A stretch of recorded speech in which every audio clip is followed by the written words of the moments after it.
So here I'd like to show you how I would demonstrate to students how to use the CIA's World Factbook to find information on age structure.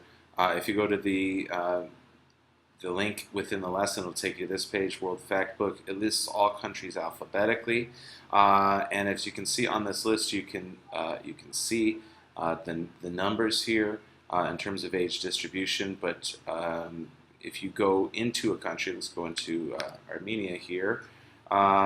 You can come to a more detailed information. And this is great information on the entire nation, but if you click on this link for people and society, again, we have the age structure information that we had on the previous page, but here, as you click here, it will generate an age structure diagram that your students can then sketch on the worksheet.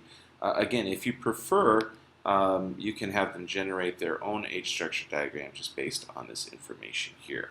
But this is a great resource because it has essentially every nation in the world and detailed information that might help them answer questions on this particular lesson and the two succeeding lessons in this sequence.